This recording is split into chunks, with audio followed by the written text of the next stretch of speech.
All right. Hey, guys. It's Dr. Delvina, and it's time for another episode of the Brain Love Podcast. It's Sunday night, and I haven't been here in a while, man.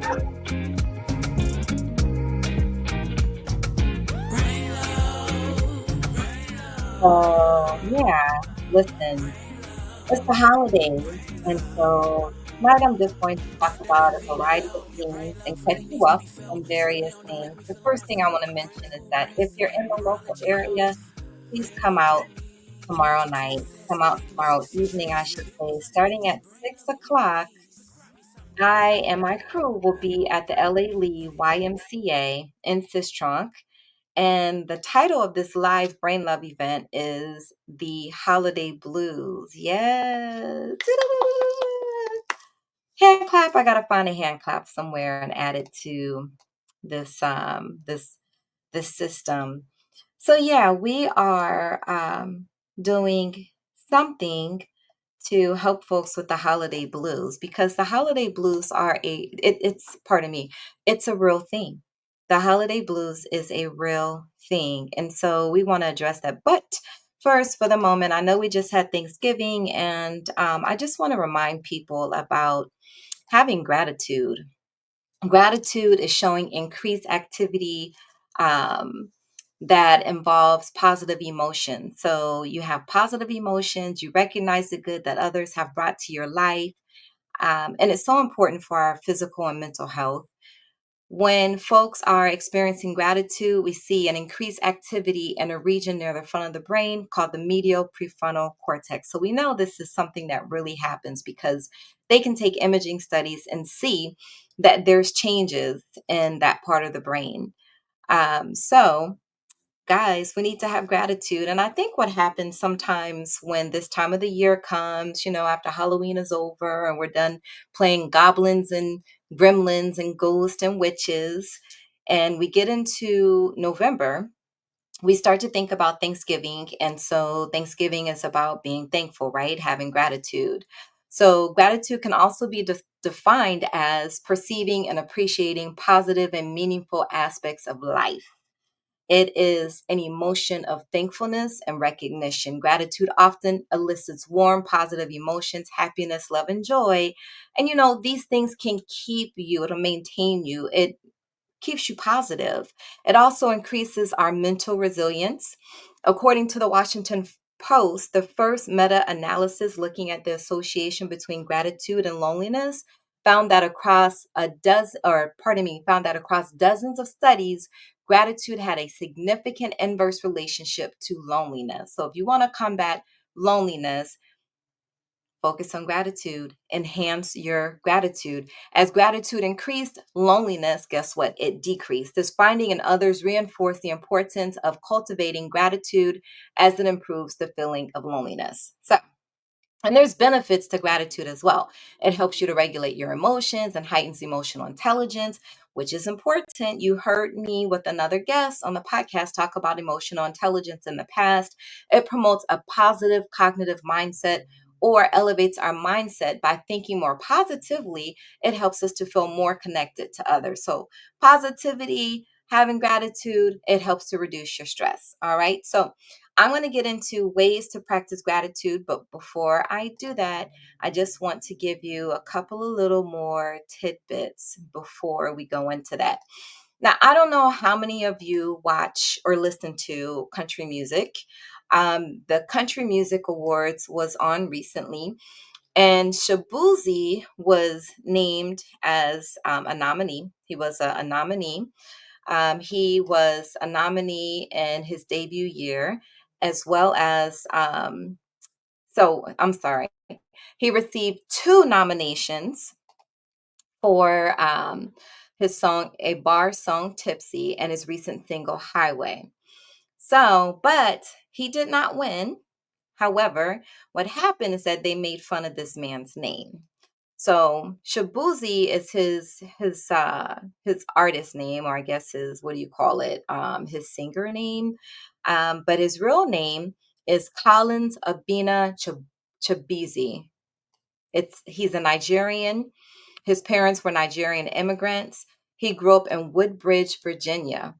And so he obtained his nickname turned stage name from a high school football coach who couldn't or wouldn't properly pronounce his name.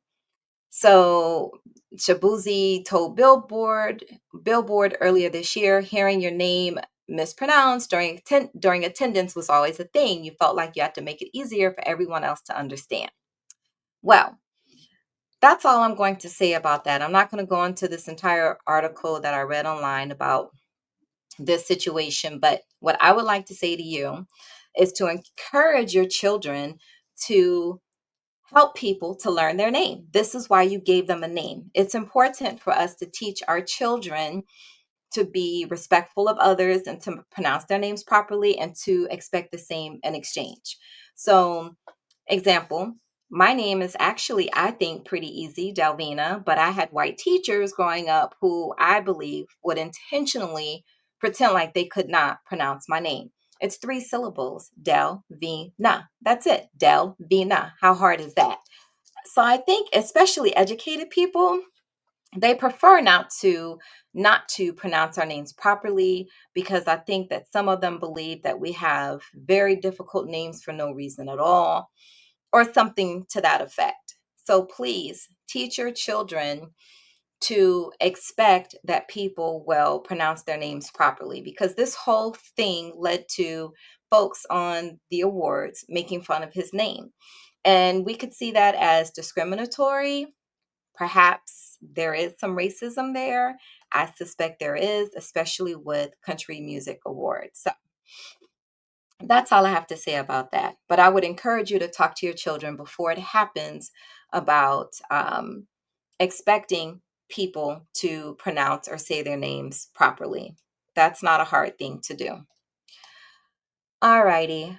I have a question for all of you guys. What is your favorite Christmas song? What is your favorite Christmas tune? I have a couple of them. I believe, let's see, one is This Christmas. Now, whose rendition is the best? Is it The Temptations, Donny Hathaway, or Chris Brown? I'm sure there's many others. And I also love Oh Holy Night. So I've listened to Destiny's Child, their version of Oh Holy Night, and this morning I listened to Mariah Carey's version of Oh Holy Night. And I prefer Destiny's Child version of Oh Holy Night over Mariah Carey. Now, yes, Mariah Carey can sing, but it's the way that she sang the song and the way the track was laid out. I just love Oh Holy Night by Destiny's Child more. I actually don't really like the version that Mariah Carey sang. So as we're getting into the end of the year, people are thinking about their new year, what they'll do. They're planning, and I guess, we got these new year resolutions, but you've heard me say it before. I believe that we should always have objectives and goals, and we shouldn't wait until the end of the year to do things like eat healthy, lose weight. That should just be something that's an ongoing thing for us. Now, I want to go into this little quick article before we get back to um, gratitude and how we can practice gratitude, because I want to go back to that to ensure everyone knows how to do that and you can teach your children how to do it too. Because I'm sure you guys know that most of us, most adults, there are a lot of things in the space of mental health that we might do by chance, not necessarily knowing how it can affect us adversely mentally, as well as how we can do things positively to affect our mental health and wellness. And if we don't know, that means we're not teaching it to our children. So that's why I like to share this information, because I want you to take it back and share it with your kids so that they too have the information. So, before we go there, let's talk about the 4 zodiac signs who have mastered the art of letting go. Listen, some of you guys stay stuck in the past. And see, when you're always thinking about the past and you're always thinking about the future, that can create anxiety. It can create nervousness, unsettled feelings because you were not able to control that past and because bad things happened and you're still regretful, or because you're thinking about or forecasting your future, which too can make us anxious. So, there are 4 zodiac signs who have mastered the art of letting go. It's one thing to hold on and quite another to let go. So, who do you think, pardon me, which zodiac signs do you think are in this list of zodiac signs who have mastered the art of letting go? I'll give you a couple of minutes to think about it. Just a couple of minutes. And this is not coffee or espresso. This is actually a hot chocolate made with oat milk. So, four signs, zodiac signs who have mastered the art of letting go. Number one, Aquarius. That would be moi. So, Aquarius begins in the middle of January and goes to the middle of February. Aquarius, we are known as the water bearer. We are known for our independent and forward thinking nature. We are often seen as the innovators of the zodiac, always willing to embrace change and let go of things that no longer serve us. Our unique perspective on life helps us to see the bigger picture and understand that holding on to past grudges or disappointments hampers our growth. So we let go. For us, letting go is not about forgetting or discarding. It's about releasing any emotional baggage that could slow down our journey towards self discovery and enlightenment. In a world full of attachments, Aquarius treasures their freedom and the ability to move on. I love my freedom, baby. We understand that life is a constant process of change and growth, and letting go is an essential part of that process. So, when an Aquarius decides to let go, we do so with a clear mind and an open heart, ready to embark on new adventures and experiences. Whoop, whoop. So, that's the first zodiac sign. Can you guys guess number three, number two, and number three, and number four? Well, I'll make it easy for you. If Aquarius don't have an issue with letting go, what zodiac sign is right next to the Aquarius? Yep, Capricorn. Capricorn starts in December, middle of December, and goes until the middle of January. Capricorns are the sea goat. They are practical and disciplined. They are realists of the zodiac, always grounded in reality and focused on their goals. Capricorns understand that letting go is often a necessary step toward progress. They are pragmatic. They understand that they have to detach from emotions that could cloud their judgment or hinder their path to success. They believe in the power of change and are not afraid to leave behind what no longer serves them. Sounds like an Aquarius, right? So, in a world that clings to comfort zones, Capricorns are not afraid to step out of their zone. They know that growth often requires sacrifice, and letting go of the old to make way for the new is the way to go. So when a Capricorn decides to let go, it's not impulsive, but it's strategic. It's about clearing the path towards their goals and ambitions, making them one of the signs next to Aquarius who have truly mastered the art of letting go. So it truly is an art. So we just did Aquarius, Capricorn, and let's see, can you guys guess who the other two would be? Let's see if you can get it. So if Capricorn, Aquarius, you know the next up are Pisces. Pisces are mid-February to mid-March. Those are Pisces. Pisces have also mastered the art of letting go. Pisces are represented by two fish swimming in opposite directions. They are known for their deep intuition and emotional sensitivity. They are the dreamers and the poets of the zodiac, often possessing a unique understanding of life's ebbs and flow. They understand that life is a cycle of holding on and letting go. They're empathic. They're able to navigate through emotions, enabling them to release what doesn't serve them anymore. They believe in the healing power of emotional release and its ability to open up new paths. They know that to grow, sometimes you have to let go. The acceptance of life's natural rhythm makes them experts in the art of letting go. So far we'll go back because it's Capricorn. So although January is the start of the year, it's the beginning of the year, we'll go kind of in order because if we go from Aquarius to Pisces, Capricorn's at the very end. So we're in December. So let's start what we said: Capricorn, Aquarius, Pisces. Now, who do you think is the fourth sign that's an expert in letting go? You will never guess this because I wasn't thinking this. Libras. Libras are experts at letting go. Libras, symbolized by the scales, are known for their harmonious and balanced nature. They are naturally peacemakers. They seek equilibrium and aspects of life. This includes their emotional world, where they've mastered the art of letting go with grace and tranquility. They know that holding on to past hurts, regrets, and resentments disrupts their inner harmony. They prefer to release negative energies and make space for peace, love, and positivity. They are diplomatic. They're able to see both sides of a situation, which allows them to go without bitterness or regret. In a world that clings to the past, Libras understand the importance of moving forward. They know that dwelling on what's gone only steals joy from the present and hampers potential for the future.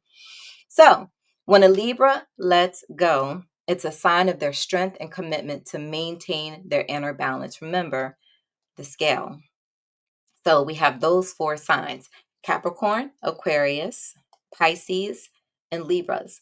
Those four signs have mastered the art of letting go. If you struggle with that, maybe consider going to see a mental health professional who can help you with that.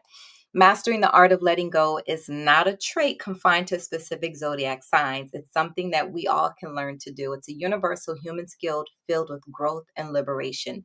But you got to want it. You have to want to be liberated. If you used to think letting go was difficult, explore, try it. Practice makes perfect. So if you're someone who holds on to memories or someone who can easily let go, there is richness in the process of learning to let go.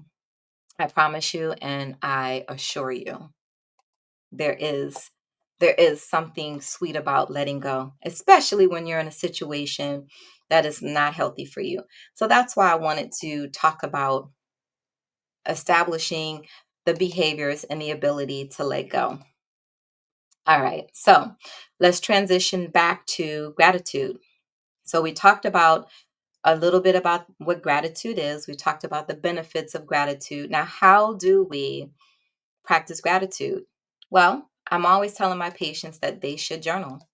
So you can make a list and write in your journal. You can do things like making a list of people they're grateful for, things in life that they're grateful for. And for some patients, it may be beneficial to write this every day. Or, I'm sorry, I'm saying patient. For some friends and family members, it may be beneficial for them to write this every day. And you could try this with your teenagers, with your children. Encourage your kids to journal. I would not recommend reading their journals, but encourage them to journal. Remember diaries and they had the little lock on it and all that stuff? I used to have diaries. The other thing we can do is to write a gratitude letter. So you compose a gratitude letter. You think of a person who you never thanked or expressed gratitude to. It could be someone who has transitioned, who has passed on. Write them an actual letter. Writing by hand is beneficial to us. I know it's unheard of these days, but it's very beneficial.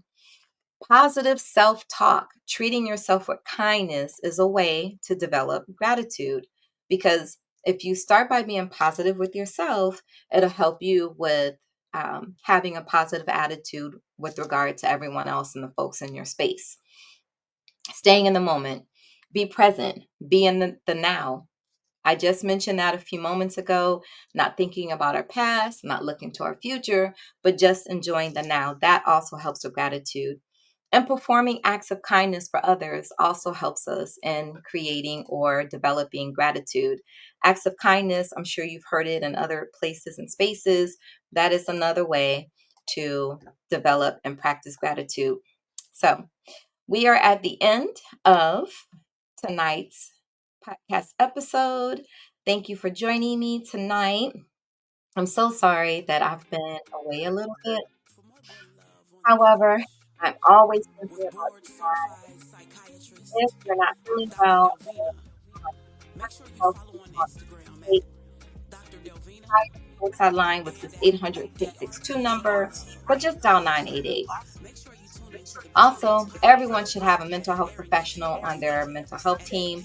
So consider getting a therapist. It doesn't have to be a psychiatrist, it could be a therapist. Please share this podcast episode with others, especially if you care about them. Let's help one another augment our mental health information and knowledge. All right, everybody say brain love. Brain love. Woohoo. Brain love, guys. And I'll see you next Sunday. I'm ready for you. I had to reset and travel and do all these things, but I think I'm back on track again. So sorry for the hiatus.